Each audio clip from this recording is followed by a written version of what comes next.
भगवान क्या गया है? कहीं नहीं गए। अपने साथ कौन है? मैंने आगे भी कहा था, तू जहां जहां चलेगा मेरा अच्छा तो खरू भागवत आज तो कृष्ण है, प्रत्यक्ष कृष्ण। श्रीमद् भागवत के रूप में अक्षर के आकार में हमारे पास है तो એટલે ભગવાન ધરા છોડીને ધામમાં ગયા એ કથા એકાદશમાં આવે। એ કથા બહુ અનુકૂળ ના આવે એટલે કરવાનો પ્રયાસ કર્યો જ નથી આજ। દ્વાદશે ભવિષ્ય કથન આવ્યું અને છઠ્ઠા અધ્યાયમાં પરીક્ષિત મોક્ષની કથા કરી।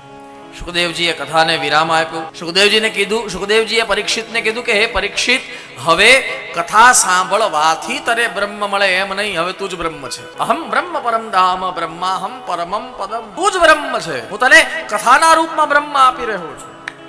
આગળ તારે કંઈ સાંભળવું હોય તો બોલ। અને પરિણામે પરીક્ષિતે ના પાડી।